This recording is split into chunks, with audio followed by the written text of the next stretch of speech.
the kind of comparison that I've seen being thrown around, that the first 3 years of Kibaki administration, economy grew 2.9%, then it went to 5.1%, then it went to 5.8%. So they are comparing the first 3 years of President Kibaki and the first 3 years of President Uhuru, which was 5.9, then 5 went down to 5.4, 5.1, and then comparing with Ruto's government, 5.7, then it came down to 4.7, then 4.6.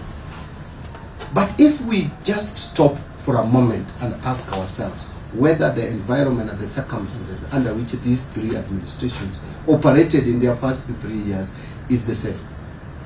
Take the case of President Kibaki. When he came into office in 2002, were there any disruptions anywhere in this economy and even beyond this economy? There was none. In fact, Kibaki came in when the economy had stagnated for a very long time. So any jump in GDP reflected so much on the economy. And there was stability, there was no war after the 2002 election. There was calm because the outcome of election was accepted generally. 2, there were no wars in the world.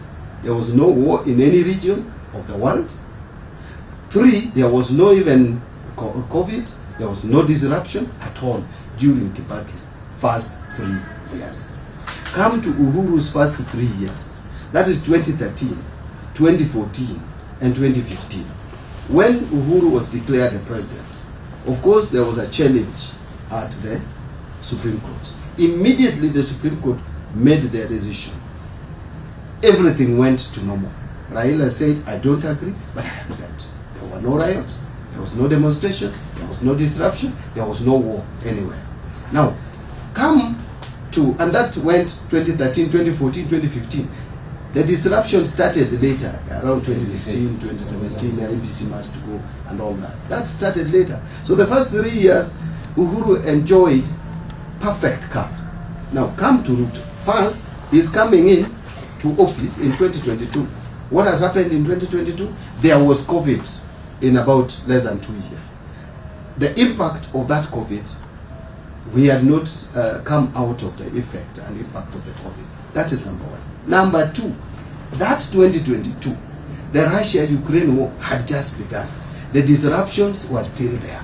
The whole economy, the whole world, the economy was growing. The growth in the economy of the whole world had dipped.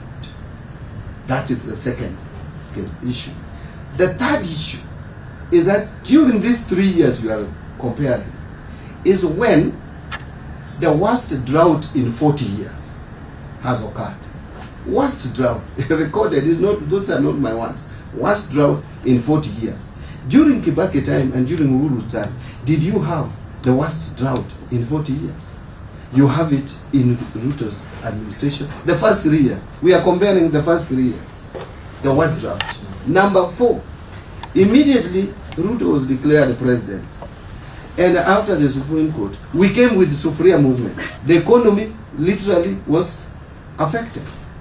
Okay? And the effect of that and impact of that would be felt.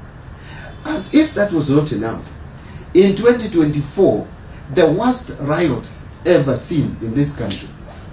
I don't think you can even compare it to during multi-party agitation for multi-party politics. This was the worst, led by Gen Zs. 3 months economic shutdown. How do you compare that with another administration?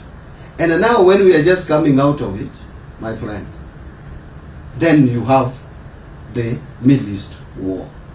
So you are comparing apples with oranges. Our economy is growing above world average, above sub-Saharan African average. World average is 3.2.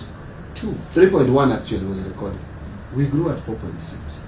So I gave those absolute numbers to just clarify. Number 2, I talked about per capita income. And I mentioned that per capita income has been growing from 2022. It has been growing every year. But imagine per capita income, the calculation is, it is the income of the country divide by the population. When the denominator is growing, if the numerator does not grow, then you will have a decline in per capita income, isn't it? Now, the fact that the denominator, which is the population, is growing, and the per capita income has improved, it means that the numerator, which is the income, has been growing or grew.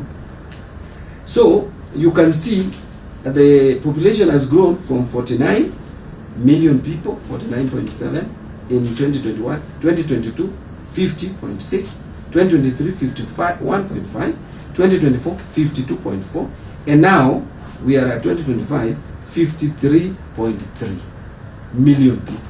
Even with that, the per capita income is still rising, and has risen more significantly in 2025.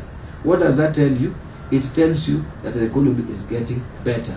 The growth of population is not outpacing the growth in our GDP and income. And that is what you need. You need the GDP or the economy to grow faster than the population. That is what would make the life and the living standard of people better. So I would request for proper analysis. If we want to really analyze the data and statistics, then you must do it properly, looking at all the areas and facets, and then you come up with a more informed analysis.